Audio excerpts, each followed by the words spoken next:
சென்னையில் அடுக்குமாடி வீடுகள் வாங்க வேண்டுமா?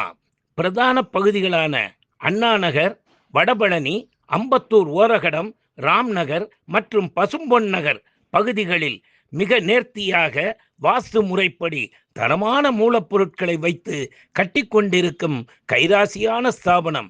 அணுகவும் கீழச்சிவல்பட்டி வள்ளியப்பன் அவர்களின் Murugan builders, civil contractor and flat promoters. அணியிலிருந்து அன்புக்குரிய சகோதரி மிருதுளா வள்ளியம் அவர்களை அன்போடு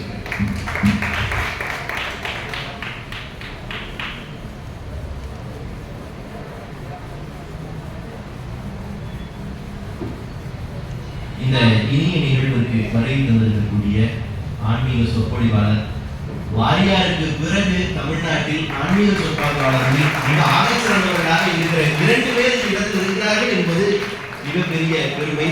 ஐயா சோசோமி அவர்களை அன்போடு வரவேற்கிறேன்.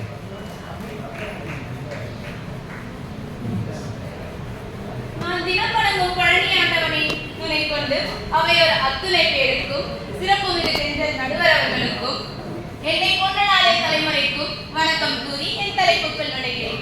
என் தலைப்பு முருகனிடம் பெரிதும் வேண்டுவது பொருளே என்று வினவவும் எதிரணிக்கு புரிய வைக்கவும் வந்திருக்கிறேன்.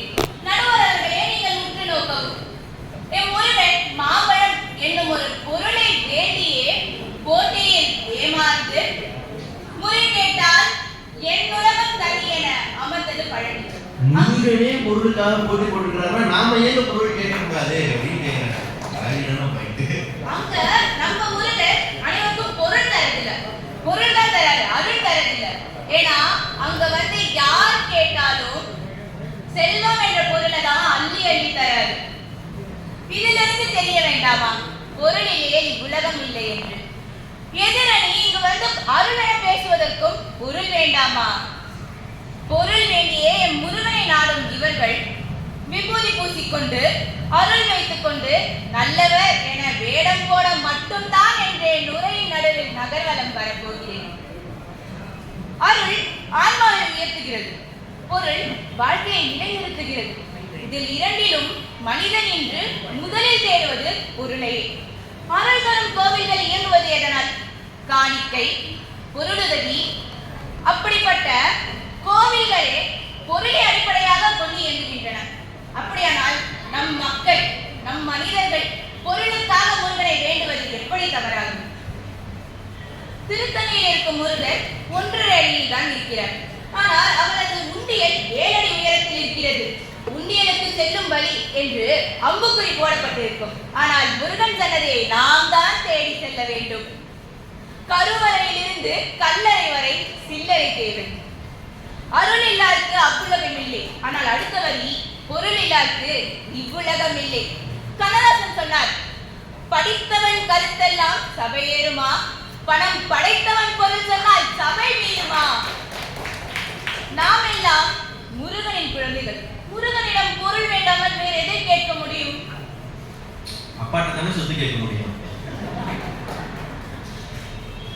கவிஞர் வாலி பொருளோடு புகழ் வேண்டும், பொருள் தனியே புகழ் தனியே இருந்தால் அது சரி வருமா என்று சொன்னார்.